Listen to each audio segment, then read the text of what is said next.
ada memang 4 itu ya, 4 titik kritis dari kemajemukan atau pluralisme kita. Dan itu kalau kita tidak sengaja melakukan rekonstruksi, melakukan pembaharuan, dan kalau kita biarkan saja, skenarionya bisa semakin memburuk, bisa semakin bergesekan kemajemukan ini. Orang mengatakan ternyata agama juga bisa menciptakan satu problem dalam masalah kewarganegaraan. Saya akan menangis kalau melihat nasib bangsa saya, walaupun Buddhisme melarang kita melekat dengan kesedihan, kan Pak? Ya, jadi Kang Fuad yang keempat ini membuat demokrasi membuat hubungan antar agama atau pluralisme jadi rentan karena demokrasi apa boleh buat ya telah masuk tahun 98 kepada kita mensyaratkan satu hubungan yang mayoritas dalam arti suara, dan dari lurah bahkan ya Pak ya sampai ke bupati, wali kota, terus sampai ke Indonesia, logika yang banyak lebih menunjukkan demokrasi. Logika itu akan masuk pelan-pelan ke agama.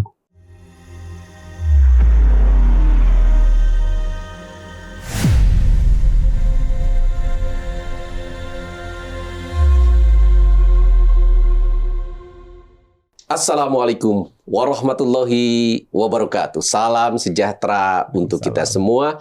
Sampurasun. Selamat jumpa di IMF Channel Invisible Munawar Fuad. Bersama saya, Munawar Fuad. Invisible Munawar Fuad bicara fakta, menguak realita, membincang data, mengungkap peristiwa. Kita ingin menembus cahaya di balik gulita. Kali ini saya mengajak bintang tamu saya, istimewa, bincang santai, menyelami cerita, jejak rekam, merespon isu dan peristiwa, baik yang terlihat maupun yang tak terlihat, dari dunia nyata juga dunia maya. Cerita terbuka, bukan fata morgana. Kita berani jujur, bukan melacur. Membongkar fenomena dan peristiwa seperti menyelami gunung es hingga ke dasar samudra. Selamat datang, Bapak Pendeta. Wah, terima kasih Pak Fuad, undangannya istimewa sekali. Terima kasih. Ya. Horas. Oh, Horas. Assalamualaikum juga artinya. Salam. Dr. Martin Lukito Sinaga. Ya, Pak. Ya, saya mengenal beliau seorang akademisi, seorang penggiat kerukunan, toleransi, instruktur nasional, ya, banyak menulis buku, dan terus memberikan pencerahan di kalangan umat, juga di kalangan lintas agama. Saya tidak meragukan apapun, tapi saya mohon maaf mengganggu suasana liburnya ini. Kita berbicara sesuatu yang menggali. Saya lihat Bapak punya motif baju menarik hari ini. Itu ada kaitan dengan etnik atau daerah asal? Ya, itu lurik-lurik Indonesia bagian timur, tapi tandanya kita Nusantara. Kalau ada sinaganya dari Sumatera Utara. Sumatera Utara. Ya. Gimana Pak? Lahir di daerah mana Pak? Lahir di Pematang Siantar, di kota kecil 120 km dari Medan. Dan saya juga sempat setelah itu SMA, akhirnya di Jakarta. Jadi sudah cukup banyak bergerak lah Pak dalam belajar. Ya. Iya, Bapak sangat kuat sekali bicara terus-menerus tentang kebinekaan, pluralisme, menjaga warna-warni Nusantara yang begitu indah. Bapak ada memori nggak di masa kecil terkait dengan kampung halaman, local wisdom lah? Oh iya, itu unik sekali. Di Sumatera Utara, Pematang Siantar itu sudah sejak zaman kolonial dia menjadi daerah perjumpaan banyak etnik ya. Mungkin kita pernah dengar ada saudara-saudara dari Jawa bekerja di Tembakau Deli, ya. Lalu mereka juga bekerja di sekitar Pematang Siantar, sehingga ada namanya kampung di mana orang Jawa itu bermukim. Lalu saudara-saudara yang Tionghoa menjadi pebisnis. Lalu saudara-saudara Batak yang besar namanya Batak Toba. Bergerak ke atas, sementara kami yang Simalungun lebih sedikit bertahan di situ. Jadi sudah beragam, dan yang menarik Pak, ada sebuah kecamatan dalam kerajaan Simalungun, nama kecamatan itu Tanah Jawa. Dan di Tanah Jawa itu nama atau area tertentu dikuasai atau gimana? Ya mungkin itu tanah yang sepertinya perjumpaan antara orang Simalungun dengan kedatangan kelompok dari Jawa begitu ya, sehingga dia menjadi Tanah Jawa. Tapi uniknya, nah ini luar biasa sekali, rajanya selalu marga Sinaga, seperti marga saya. Dan mereka ketika menjadi raja, mereka umumnya Muslim, Pak.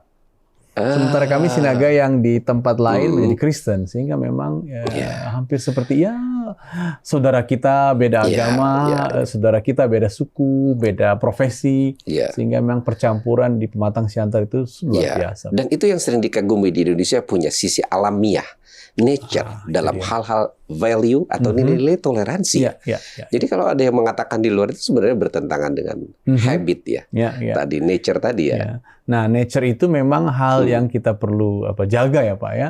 Namun demikian menurut saya selalu akan atau sedang terjadi juga semacam titik-titik kritis dari our jadi harus dijaga ya. Harus dijaga.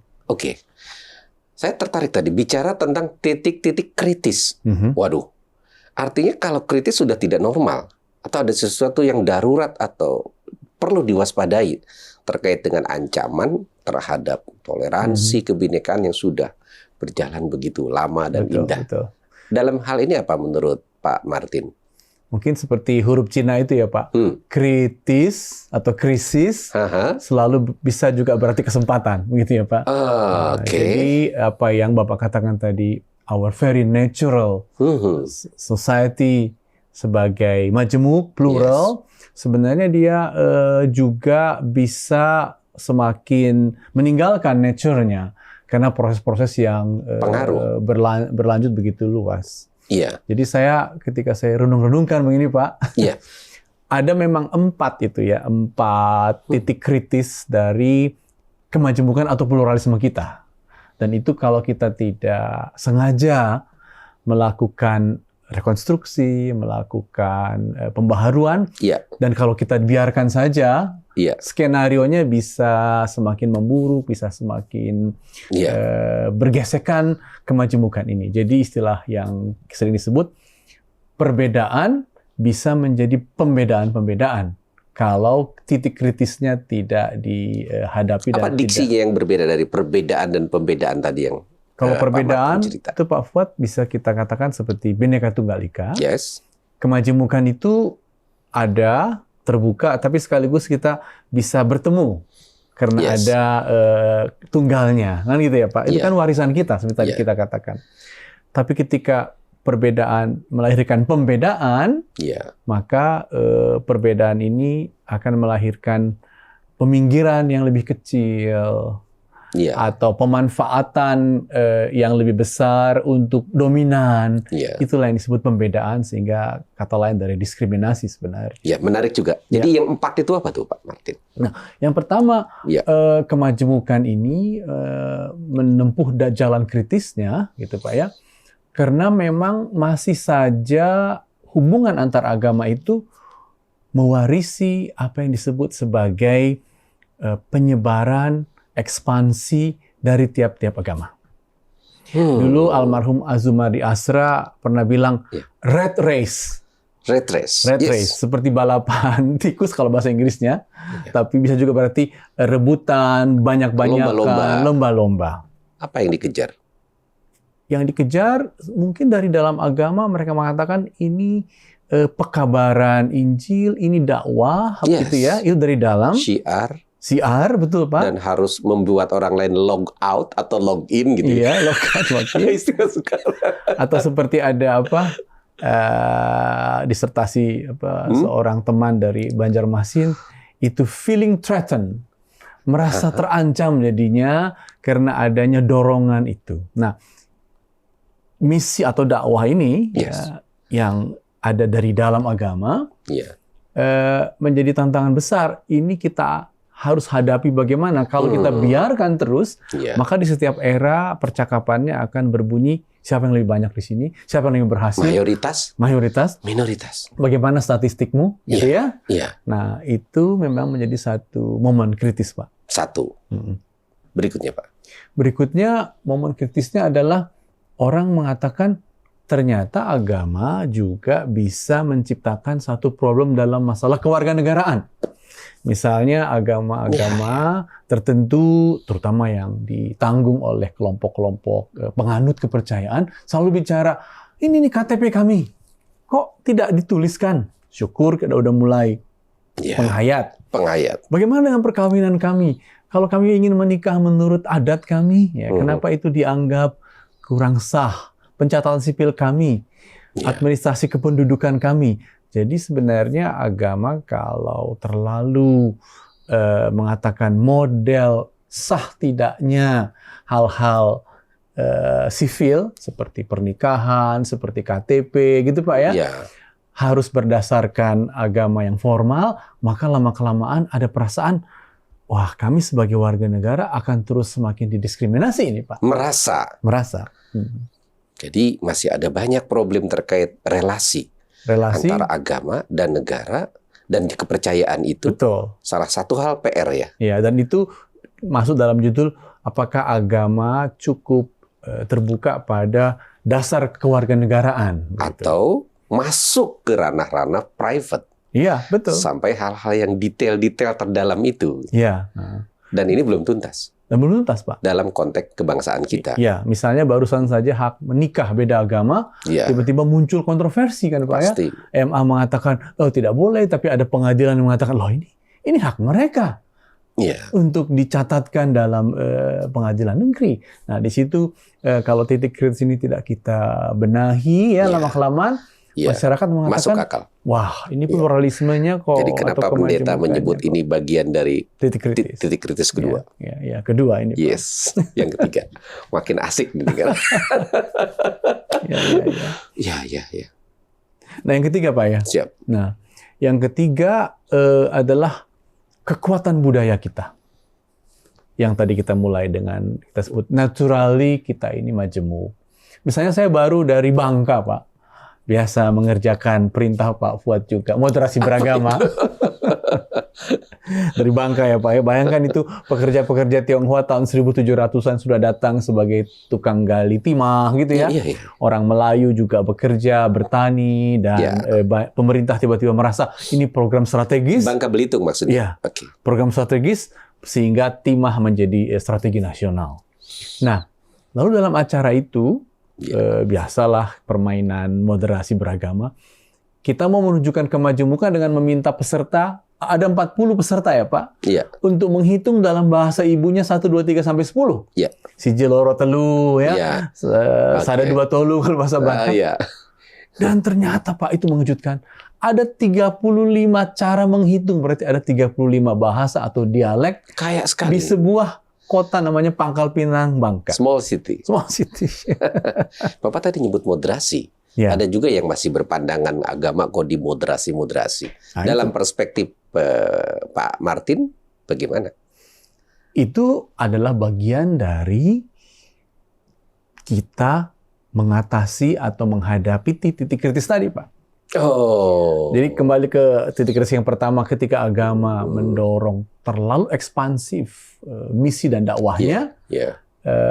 Dalam dia beragama, apakah dia bisa lebih moderat? Dia tidak kehilangan dakwahnya. Kalau ada yang terlalu cepat balapannya, terlalu ke kiri, terlalu ke kanan. Betul. Dan siap menabrak. Nah itu Pak. Itu. Yes. Jadi dari sisi Christian menerima pandangan atau kebijakan yang RPJMN ditetapkan oleh Presiden Jokowi terkait moderasi beragama. Karena ada sebagian juga masih belum firm. Gitu. Saya kira ketika ekspresi keberimanan di ruang publik yang diberi frame moderasi, malah itu menjadi program besar Dewan Gereja Sedunia, PGI, agar kerangka besar hidup bersama ini dihargai sama seriusnya dengan kepentinganmu sebagai komunitas, sebagai agama begitu. Itu perkembangan yang makanya ada rethinking mission Pak dalam kekristenan, karena kita tidak boleh terus-menerus semacam sikap protes atau apa? Menggugat Tuhan atau apa? Menggugat bahwa beban ekspansi itu harus dihentikan. Masa lalu bergandengannya kekuatan-kekuatan kolonial dengan penginjilan harus juga dipikirkan. Dan memang pernah ada? Ya, tentu. Ini Pak. Satu recognize, Pak? Ya, ini satu recognize. Pengakuan bahwa selama ini penyebaran agama terlalu berdekatan dengan kekuasaan. Iya, sorry. Ini saya sebenarnya tidak ingin memotong, tapi ada persepsi orang mengatakan kalau orang dengar Barat, Cerita tentang penjajahan Portugis, Belanda, dulu kita pernah dijajah. Itu di beberapa tempat masih bilang bahwa kita dulu dijajah oleh Kristen. Ya, menurut saya tidak tepat. Tetapi cerita-cerita itu sesekali muncul dalam narasi dakwah-dakwah di kalangan Muslim juga. Bahkan tentu ada yang menganggap bahwa siapapun orang asing, dulu ada beberapa ulama mengharamkan, jangankan orangnya, bahasa Inggris haram loh. Pakai dasi haram, pakai jas haram, karena semua atribusi itu berkaitan dengan kaum penjajah yang beragama yang disebut. Jadi kolonialisasi is kristenisasi. Gitu. Nah, ruang publik ini kan perlu dijernihkan. Betul, Pak. Bukan soal salah benar tadi. Menurut Bapak gimana? Yang kabar baiknya, walaupun kolonialisme begitu besar kekuatannya di seluruh Indonesia, tapi dia tidak berhasil mengkristenkan Indonesia, kan begitu, Pak. Malah orang Kristen tetap sedikit. Jadi itu pembuktian bahwa cita-cita kolonial itu sebenarnya tidak berhasil. Dan bukan agama sebenarnya. Bukan agama sama sekali, Pak. Malah yang menarik, Pak, ketika pekabar Injil mau mengabarkan Injil di Bali, pemerintah kolonial melarang. Tidak boleh. Karena Bali harus tetap istilahnya murni dengan kulturnya yang eksotik kira-kira. Jadi tidak adil dong kalau ada tuduhan bahwa kolonialisasi adalah kristenisasi, itu juga ada yang moderat. Cerita tadi. Ya, tidak adil walaupun kita harus mengakui bahwa ada semacam subsidi untuk sekolah-sekolah Kristen saat itu. Itu yang membuat Kiai Haji Ahmad Dahlan agak sedikit jengkel. Kenapa? Dan itu dipahami kenapa terjadi seperti itu. Karena kedekatan kultural barangkali, karena pekabar Injilnya orang Belanda, walaupun datang dari gereja bukan pegawai negeri. Itu sama gitu juga dengan Pak Martin labeling terhadap Islam agama pedang. Ketika Nabi Muhammad berdakwah itu kan pakai pedang, padahal kan musuhnya juga pakai pedang. Betul. Yang memang membunuh harus menjaga gitu kan. Nah, stereotype dan bias-bias pemahaman ini muncul. Tapi sebelum saya lupa ini, yang keempat belum nih. Nah, biar kita bulat nih.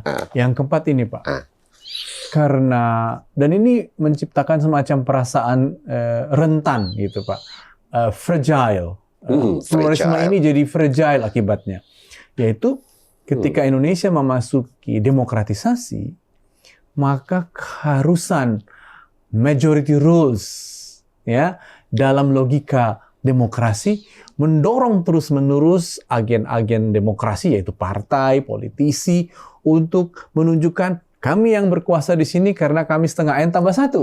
Kami yang menjadi presiden karena kami setengah N tambah 1. Jadi agama ikut, Pak. Kita harus ikut setengah N tambah 1. Keseret. Kayaknya perlu ditambah lagi tadi. Politisi, partai politik, terus siapa lagi? Ya ikut yang lainnya. Jangan lupa, Pak. Korporasi.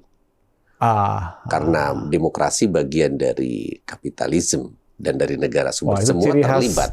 Sudut pandang Pak Fuad yang saya perlu dengar juga ini. Jadi Kang Fuad yang keempat ini membuat demokrasi membuat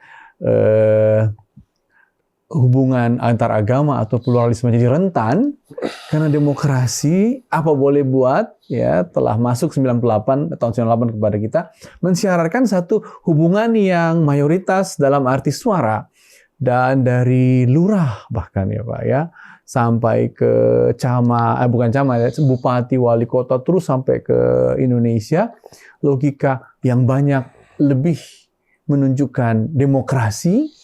Logika itu akan masuk pelan-pelan ke agama. Sehingga kalau kita lihat politisi-politisi selalu mengatakan, hitungannya berapa di daerah ini? Gitu ya. Siapa yang paling banyak dia dekati? Kepentingan yang paling banyak itu apa? Sentimen kah?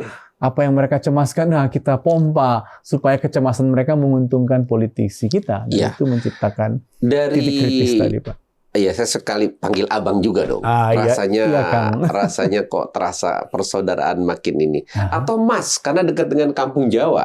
Boleh juga. Ya, itu menjadi sesuatu. Tadi ada ragam bahasa menghitung di Bangka saja berapa tuh? Jadi dari 40 peserta, ada 35 cara menghitung dalam bahasa yang kamu pakai sehari-hari. Bayangkan tuh peserta. Kita bilang kaget sekali nih.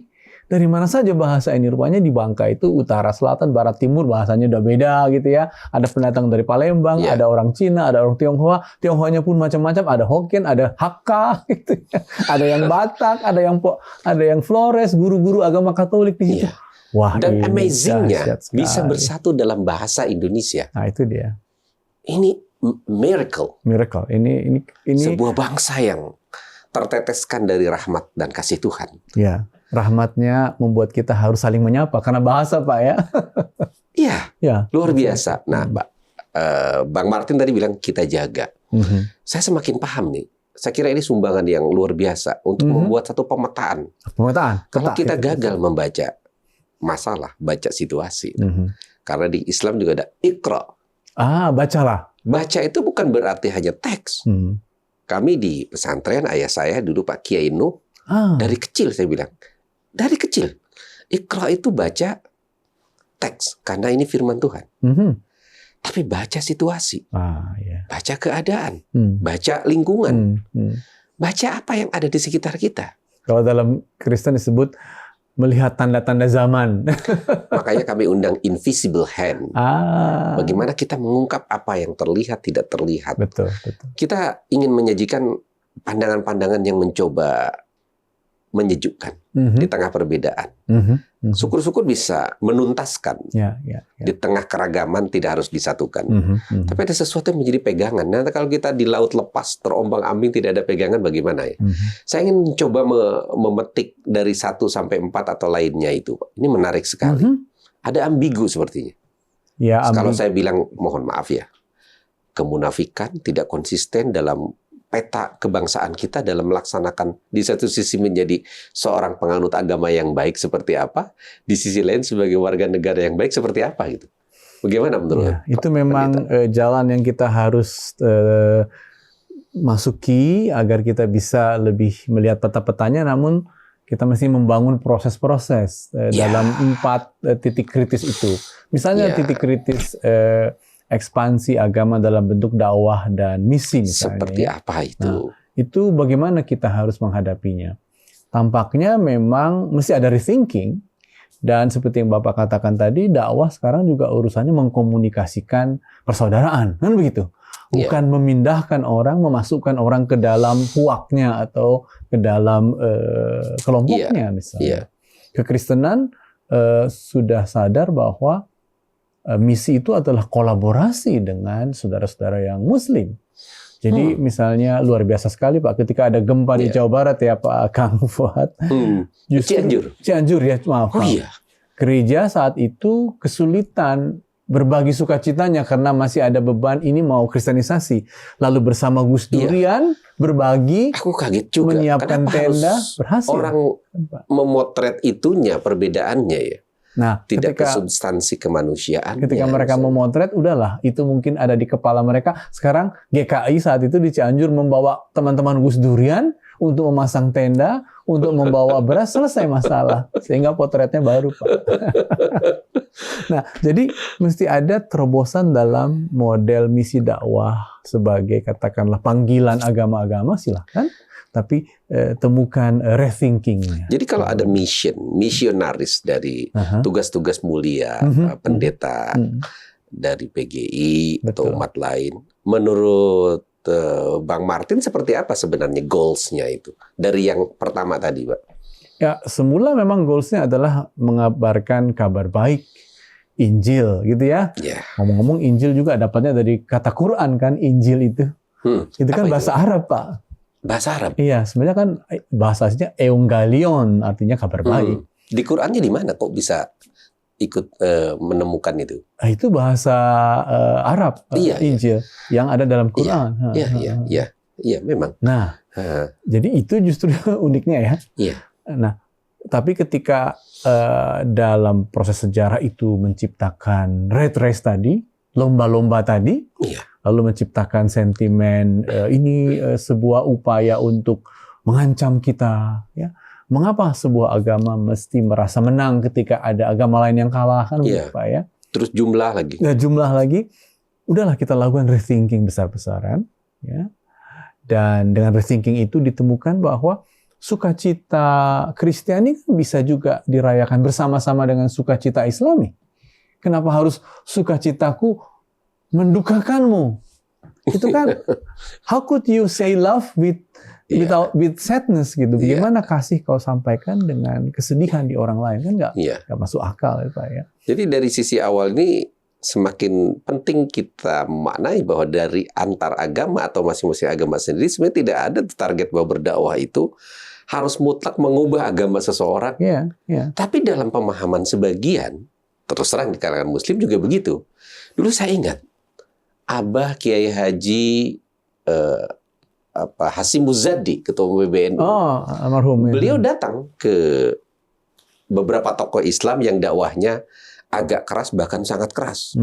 Yang mengatakan kita anti kristenisasi, awas ada gereja. Belum lama ini kami dengan pimpinan-pimpinan Muslim FKUB baru saja merayakan. Ya kita mensyukuri hampir 18 atau 20 tahun Pak, ikut menemani perjuangan umat Kristiani di Cikarang. Betul. Untuk ikut mendapatkan haknya. Bayangkan tuh. Lama sekali mendapatkan hak, dan kami menyadari bagian dari agama ya. Tapi ada sebagian juga yang menganggap bahwa itu bahaya dan sebagainya. Jadi memang ini PR besar ya untuk kita bisa selesaikan. Di Islam itu sendiri dakwah. Dakwah itu untuk mengajak, memanggil ya, betul. Memanggil. Ya. Berseru malah. Azan itu kan seruan. Bukan paksaan. Betul. Tidak ada paksaan dalam agama, ciri khas. Sangat terang dalam Quran. Muslim, betul. Kata Tuhan, kalaupun nanti ada harapan ingin mengajak seseorang untuk log out ke log in menjadi seorang mualaf, itu tergantung Tuhan. Itu otoritas aku, katanya. Betul. Begitupun orang menjadi agama apa dan sebagainya. Jadi ini PR besar juga. PR besar, apalagi di media orang selalu ingin menunjukkan dia mualaf, tapi dia murtad. Dia mualaf, tapi dia murtad. Itu beban kultural, beban mental yang berat dari sikap di dalam agama, Pak. Yang kita harus katakanlah beyond, melangkaui hal. Jadi masing-masing perlu meluruskan sebenarnya niatnya, nawa itu untuk berdakwah. Dan Kang Fuad sudah menunjukkan bahwa pembangunan gereja itu oleh bantuan seorang Muslim, kan itu.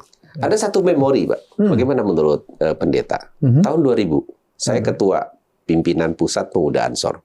Biasa saya berkeliling. Malam itu, malam Natal, saya dengan Pangdam di Jawa Timur, tiba-tiba ada kabar ledakan gereja di Mojokerto. Dan saya orang pertama dari pimpinan Pusat Pemuda Ansor yang datang ke sana. Jadi, anak buah kami, Rianto, berseragam banser, badannya hancur. Betul, Pak. Betul, kepalanya nyangsang di atap gereja. Saya melihat, datang ke sana. Tepat kejadian itu ada, dan saya lihat rumahnya juga rumah yang sangat memprihatinkan, tapi ada semangat pengabdian terhadap agama dan kemanusiaan. Betapa ada warga yang berjuang, berkorban untuk menegakkan toleransi. Sementara ada pihak lain yang menghancurkan dengan mudah gitu. Itu bayangkan Pak, itu tak terperikan kedalamannya, dan dalam percakapan GKI terutama gereja-gereja, mereka sebenarnya diam-diam mengatakan orang suci kita itu seorang Ansor, seorang Banser, seorang Muslim sebenarnya. Martir itu bahasa Kristennya Pak ya, yang mengorbankan dirinya untuk agama itu ternyata saudara Muslim kita. Itu diam-diam berkembang Pak di hati, dan memang itu terperikan bahwa jalan ini bisa kok kita tempuh, bukan ekspansi tapi ketaatan, kecintaan kepada Allah ditunjukkan dengan kehidupan bersama-sama yang bersaudara. Ya, meskipun ada cerita ringannya itu, polisi, aparat tahu itu bom, karena tahu ya lari Pak. Polisi juga tahu, tentara, Babinsa juga tahu. Ya karena bom ya harus dihindari, tapi itu pilihan sulit. Tapi sahabat Rianto itu datang, dia bawa, dia keluar melangkah, dia dekap.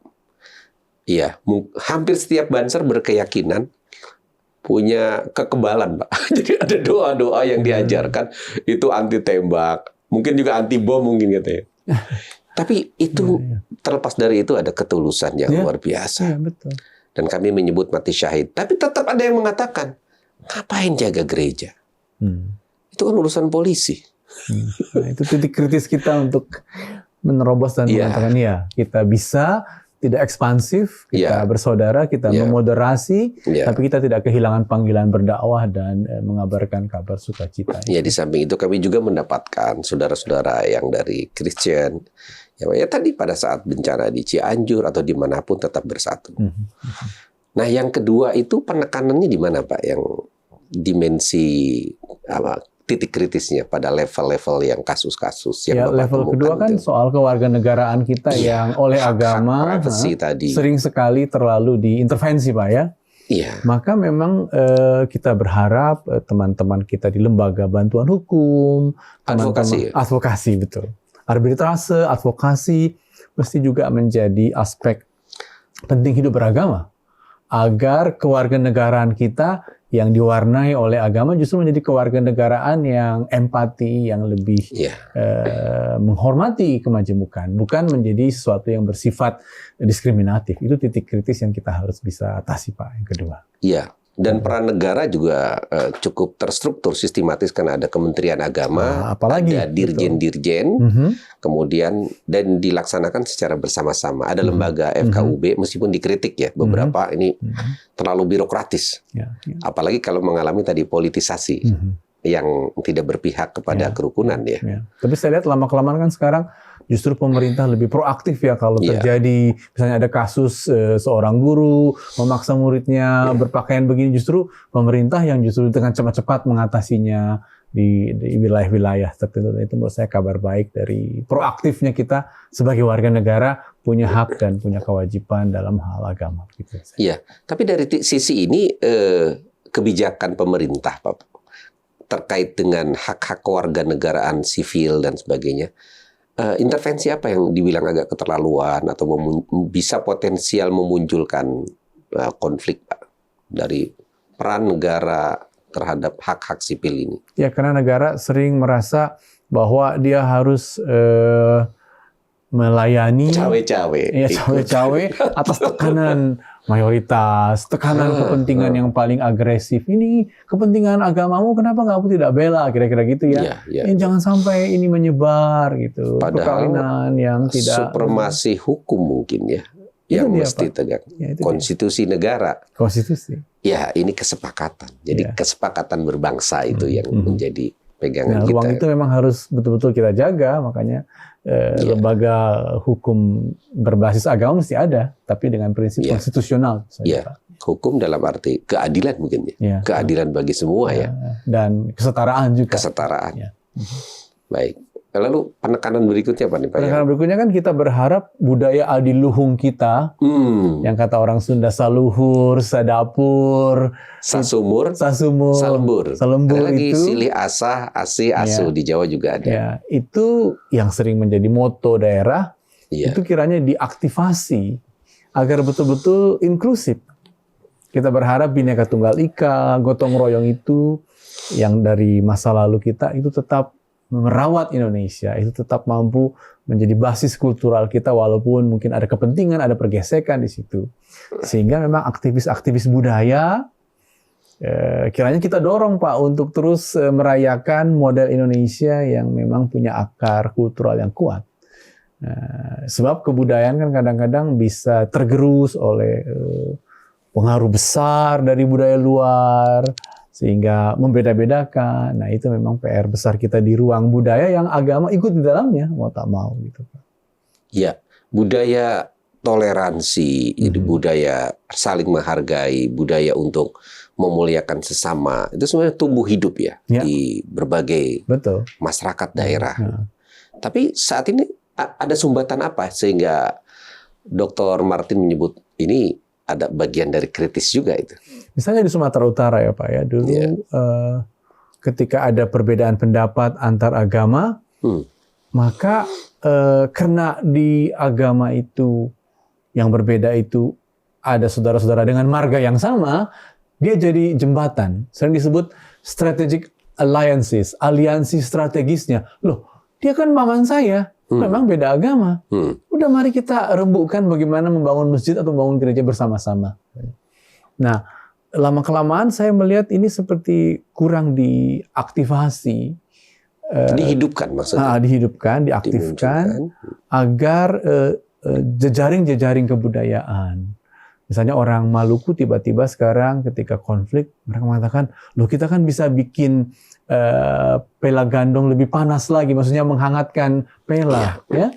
Kita kan bisa baku bae. Kenapa? Karena nenek moyang kita dulu pernah berjanji bahwa mereka itu sedarah sebenarnya. Nah itu menurut saya jangan sampai terhilang dalam penyeragaman budaya yang bisa muncul lah hari-hari ini. Dan itu menjadi modal dasar sebenarnya.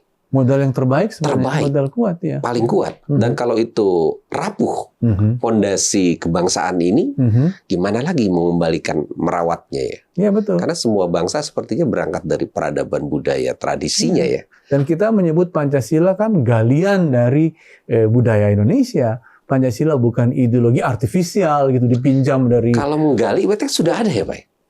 Iya kan, sudah ada di kedalaman mungkin ya, di keruk gitu ya. Betul. Lalu ditemukan. Jadi ini juga mungkin bisa sebut kehendak Tuhan, kehendak sejarah, budaya. Betul. Dan ternyata masih kokoh sampai sekarang menjaga sebuah bangsa yang beragam ini. Saya pernah ini agak loncat sedikit ya Pak. Saya pernah ke Kamboja gitu ya Pak ya. Dan ada pemimpin besar namanya Ghosananda. Dia mengatakan begini. Atas tragedi Kamboja ini, killing field ya, Khmer Merah yang menghabisi. Bapak ke sana? Iya. Saya ke Siem Reap itu, ke daerah Kamboja. Ghosananda mengatakan harusnya kita kan orang Buddha diajarkan jangan lekat dengan kesedihan, jangan merasa terbebankan oleh kesedihan, kan gitu prinsip agama. Padahal dia imam besar, biksu terbesar di Kamboja. Tapi dia bilang, atas tragedi Kamboja saya tidak bisa berhenti menangis, katanya. Sebuddha-budanya saya, katanya ya, saya akan menangis kalau melihat nasib bangsa saya. Walaupun Buddhisme melarang kita melekat dengan kesedihan, kan Pak? Jadi dia mengatakan, ini agar orang sadar ideologi artifisial yang dari luar namanya komunisme yang diambil oleh Kamboja mencederai bangsanya sehabis-habisnya. Nah kita bersyukur tuh Bapak katakan tadi Pancasila yang kita dapat dari bumi kita, saluhur, sadapur, semoga nggak usah terlalu sakasur gitu ya Pak ya.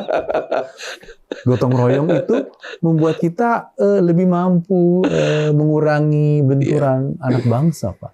Itu memang pertaruhan kita Pak, kebudayaan kita ini. Iya.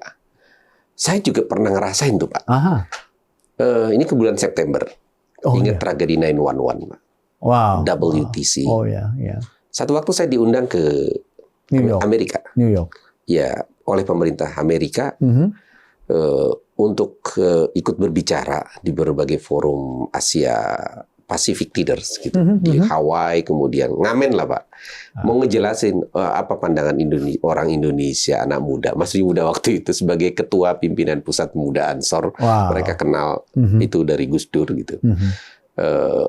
Saya diwawancarai oleh Voice of America dan ada 1 tahun peringatan tragedi WTC yang menewaskan ribuan orang seketika itu, tragedi kemanusiaan ya, dan saya betul-betul tidak bisa menahan tangis saya. Kami disuruh diminta berdoa di waktu yang sama, dan agamanya tidak seperti di Indonesia yang diakui hanya 6 itu, tapi ratusan agama seluruh dunia. Saya mewakili Indonesia dan saya betul-betul menangis. Meskipun saya nggak ngerti bahasanya. Iya, dari berbagai ragam agama, kepercayaan, atribusinya, ekspresinya. Saya merasakan satu suasana taman surgawi itu. Itu kan dekat sekali dengan WTC. Di sini gereja Bartolomeus. Oh, di Manhattan itu. Yes.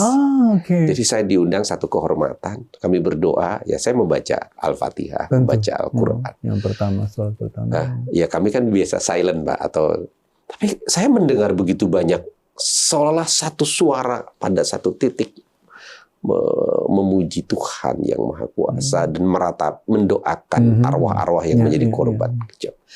Jadi saya merasakan sebenarnya nggak ada masalah antar agama.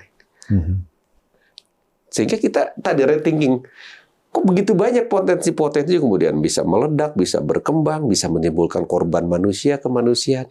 Ini dari mana sumber konflik ini? Ya karena dia diserap oleh banyak kepentingan, Pak. Dan dia kadang-kadang nggak bisa menjernihkan dirinya. Dia ikut saja. Misalnya kita penting ekspansi sebanyak-banyaknya. Wah, akhirnya dia ikut. Itu harus dihentikan ya. Oh, saya berdakwah. Hari ini saya harus mentargetkan mengislamkan orang Kristen misalnya di tanah Papua atau di itu harus dihentikan. Iya, dan medsos kita senang berita-berita seperti hoax sebenarnya. Iya. Oh, ini sudah siap dikristenkan, sudah siap. Ini contohnya gitu. Jadi itu semua dibuat-buat dengan special effect dari. Dan saya juga mau cerita nih, mau curhat nih sekalian. Ada mu'alaf dari agama Kristen misalnya, masuk Islam. Tapi itu bisa lebih kenceng daripada ya anak-anak kiai, gus-gus, lora-lora yang sudah paham tentang keagamaan, tidak meledak-ledak. Tapi dia begitu kenceng sekali. Dengan Allahu Akbar, mari kita Islamkan seperti saya. Kemudian dakwah dari satu tempat ke tempat lain. Luar biasanya. Dia berkonfrontasi dengan tempat di mana pernah mengabdi di gereja mana dan sebagainya itu. Jadi hal-hal seperti ini juga diekspos oleh sosial media. Betul. Padahal dia sebenarnya sedang mau menghapus residu agama lamanya dalam dirinya, tapi dengan cara menyerang terus. Seperti dia sebenarnya sedang membersihkan dirinya. Nah, kebetulan saya masih di Dewan Masjid Indonesia. Itu menjadi agenda kami, Pak. Bahwa toleransi itu bukan karena disuruh oleh negara. Tapi memang ajaran Islam. Betul. Dan ajaran semua agama kan. Iya. Kami bilang kepada pimpinan masjid itu kalian itu harus introspeksi. Kenapa orang baru masuk Islam kok taruh di tempat khutbah? Iya. Nah, untuk menjadi khatib, pengkhutbah dalam agama Islam itu tentu punya ajaran-ajaran yang paham ilmunya. Ini baru bisa baca, kok ditampilkan gitu. Dan keislaman kan penting sekali, kesarjanaan agama kan. Lah kami yang menjaga nilai-nilai kemurnian itu juga tercemari akhirnya. Itu loh katanya. Jadi ini PR bersama. Betul. PR bersama. Pengaruh media sosial kayak apa, Pak? Dengan kebebasan polarisasi seperti sekarang menurut Dr. Martin? Ya itu, jadi kita itu katanya ya orang Indonesia katanya Pak, membaca bukunya sedikit, tapi mengklik ke medsos paling banyak. Budaya literasi. Literasinya rendah. Dan sepertinya saya juga di jemaat, gitu, kadang-kadang berhadapan dengan jemaat, seperti kenapa kuat sekali masuk prasangka kebohongan medsos dalam kepala jemaat-jemaat gitu ya. Iya, ada itu. Jadi sehingga dalam dakwah Bapak di internal ada itu? Ada itu. Jadi saya kesulitan sekali menjelaskan. Boleh dikasih contoh, Pak?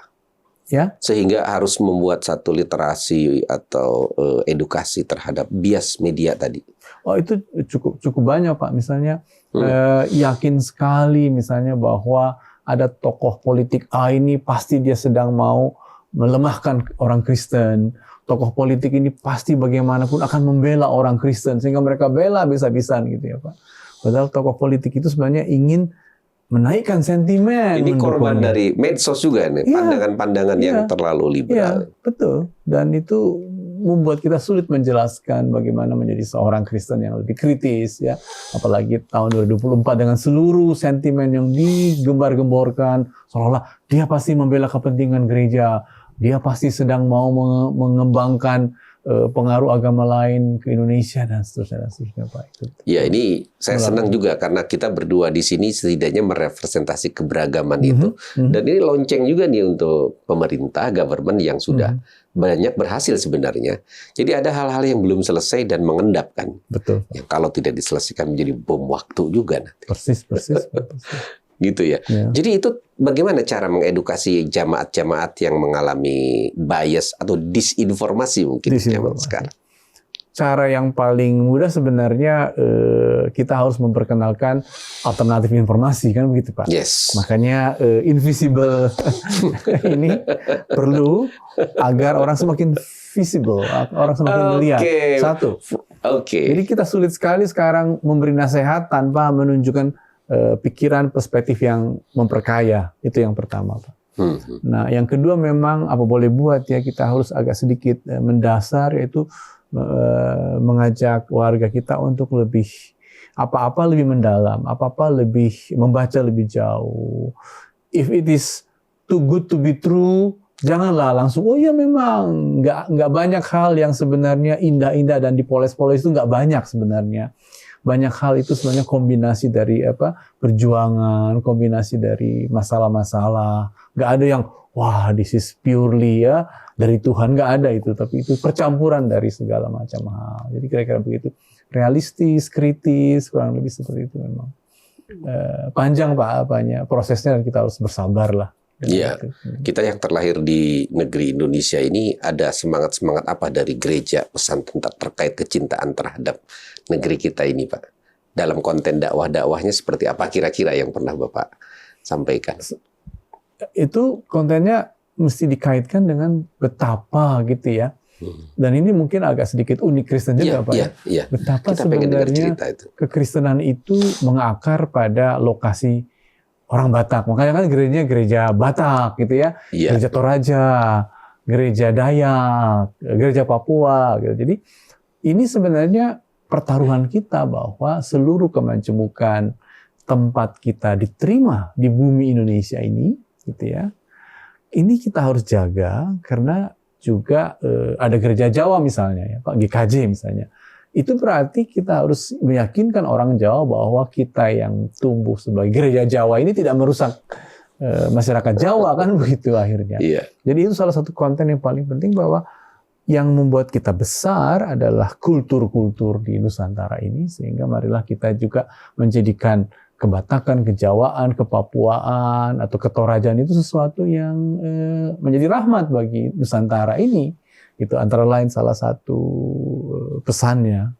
Tentu saja pesan yang lain adalah bahwa misalnya ya orang Jawa lah, gereja Kristen Jawa itu pemimpin tokoh pertama agamanya itu namanya Kiai, Pak, Kiai Sadrah, mantan santri. Ya.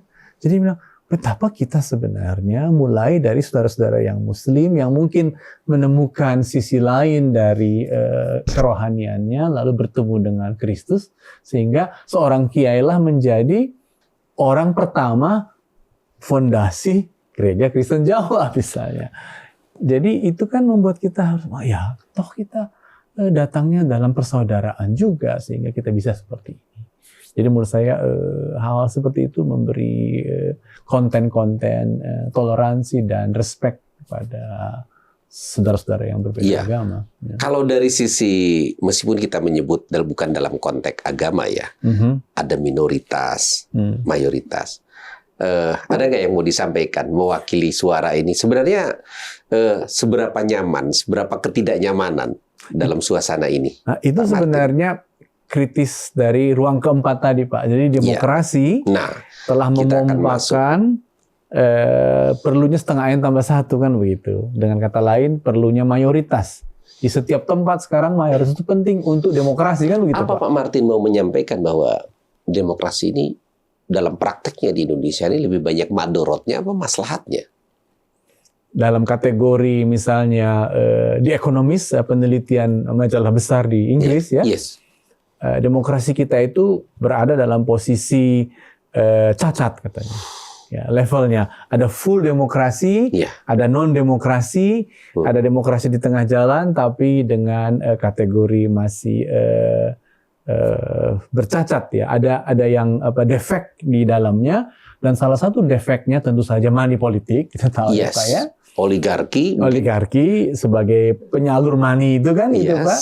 Tapi juga yang disebut bahkan oleh orang Australia sekarang yang sering disebut sebagai demokrasi kita agak surut gitu. Lebih halus. Ya surut karena apa yang disebut mayoritarianisme itu Pak. Ya karena jumlah kan, bukan values, tapi betul. Price. Betul. Wani piro, nomor piro, wani piro. Iya. Terus berapa banyak yang kau bisa datangkan? Iya. Pakai apa kau mendatangkan yang banyak itu?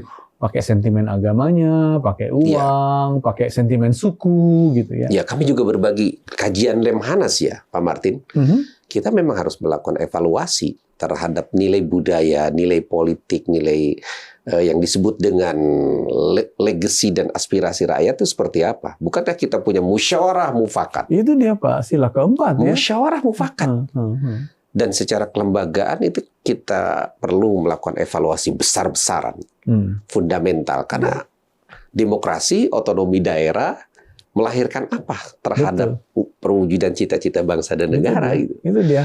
Jadi ada titik kritis di situ dan saudara-saudara yang Muslim sebenarnya yang kami dengar sudah berupaya mengatakan bahwa ini mayoritas yang melindungi, gitu ya. Minimal kita menemukan itu. Bukan mayoritas yang mendominasi, tapi yang melindungi minimal. Tapi ada itu. Sistem yang menggiring dan mengkondisikan tentang jumlah-jumlah tadi kan? Iya, itu dia. Atas nama demokrasi sayangnya gitu. Iya. Dan di satu sisi ada cendekiawan dan pengkaji menyebut bahwa memang bukan sistem terbaik, tapi saat ini masih dipercaya.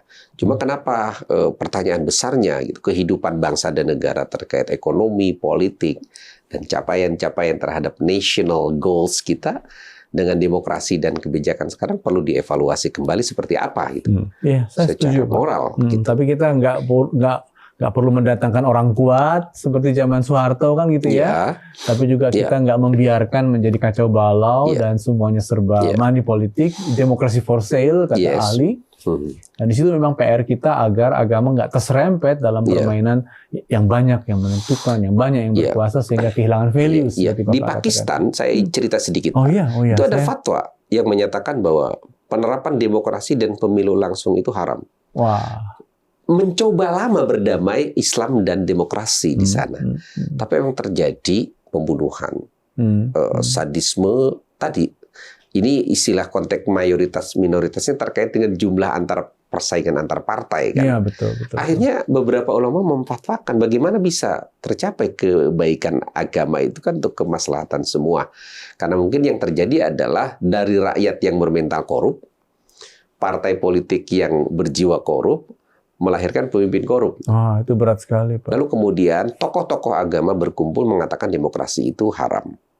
Saya kira ini juga evaluasi. Meskipun kita masih meyakini ini bisa jadi bias, bisa jadi kesalahannya di mana, menjadi pelajaran penting menjelang pemilu 2024 juga. Titik kritis kita. Jadi apa peran dari sisi Christian atau ajakan ke tokoh-tokoh agama yang lain menurut Pak Martin dalam konteks pemilu ini, Pak? Ya, kita berharap kepentingan-kepentingan masyarakat itu tidak semata-mata dikelompokkan sebagai kepentingan mayoritas melawan minoritas, tapi kepentingan kaum buruh, kepentingan kesejahteraan, kepentingan pemerataan ekonomi, ini maunya disuarakan sebagai concern demokrasi yang sebenarnya. Kan kata Amir Tasyain, Pak, semakin demokratis semakin baik distribusi harusnya kekayaan kan gitu, Pak. Jangan semakin demokrasi semakin menikmatilah yang memainkan kartu-kartu sentimen mayoritas itu gitu. Nah, ini memang jadi pekerjaan kita, apakah demokrasi kita mewakili proses-proses kepentingan yang sedalam-dalamnya di masyarakat, ekonomi, sosial, keterpinggiran, keinginan untuk berbagi kekayaan. Menurut saya di situ cita-cita demokrasi yang sebenar-benar. Jadi apa peran yang terpenting dari agama ini untuk menjaga tadi dan mengawal proses demokrasi yang akan berlangsung sampai ke kita menghindari yang madorot dan lainnya menurut Pak Martin? Saya kira agamawan dan agama-agama mesti selalu membangun kemungkinan beririsan dengan banyak kepentingan itu. Oh, dia ternyata pengurus partai tapi dia seorang Kristen. Dia pengurus partai buruh tapi dia seorang kiai misalnya. Berarti kepentingan Islam ya kepentingan orang buruh-buruh agar diperlakukan dengan lebih baik. Kepentingan Kristen adalah kepentingan majunya pendidikan di negeri ini, begitu. Bukan kepentinganku adalah agamaku dan umatku, tapi kepentingan yang lebih bersifat praktis sehari-hari, dan itulah memang urusan politik, Pak, yang sebenarnya. Ya. Pak, ya. Meskipun tidak terhindarkan pengalaman 2014, 2017 di Jakarta, juga 2019, isu eksploitasi agama dalam konteks kepentingan tadi mencuat sangat tajam juga kan. Ya. Ini tanggung jawab kita semua. Ini pekerjaan yang tidak mudah, tapi kita harus mampu. Politik identitas. Polarisasi, hoax, truth claim katanya begitu kan. Jadi PR-nya banyak sekali dan tidak bisa sendirian. Tidak bisa, Pak. Kita harus sebarkan bahwa kemenangan politik adalah kemenangan bangsa yang semakin adil, semakin terdistribusi kekayaan, kesempatan semakin terbuka, oligarki semakin dibatasi, monopoli dikurangi. Itulah sebenarnya kemenangan politik bangsa ini, kemenangan Islam, kemenangan Kristen di situ sebenarnya. Kemenangan Indonesia. Kemenangan Indonesia. Dan kemenangan masa depan bersama. Itu dia, betul Pak. Kita ingin kawal bersama-sama dan kita ingin jaga bersama-sama. Iya Pak. Jadi ya, Kang. Kang Fuad. tidak menafikan peran siapapun. Betul. Mungkin yang mereka diam di pojok sana, di Indonesia bagian sana karena sangat luas sekali kan. Luas sekali, luar biasa. Banyak hal yang kami tercerahkan dari kita semua pandangan Pak, saling berbagi dan pengalaman. Pencerahan. Biasanya kalau pendeta punya nyanyian Pak, lagu. Ya, yang mencerahkan, menyejukkan. Bapak masih ingat lagu-lagu yang Bapak mungkin suka disampaikan.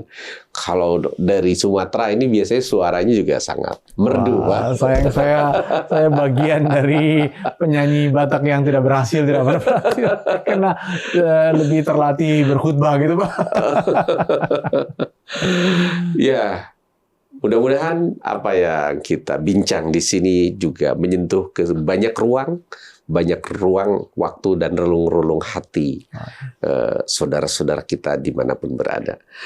Pendeta Dr. Martin, sahabat saya, juga guru saya. Wah, terima kasih kita atas saling belajar, kehadirannya Kang di Fuad, IMF. betul. Karena kita juga punya tugas sebagai bagian untuk mencerahkan penguatan moderasi beragama, kerukunan, harmoni untuk menjadi tanggung jawab kita semua dan menghadirkan kebahagiaan kita semua.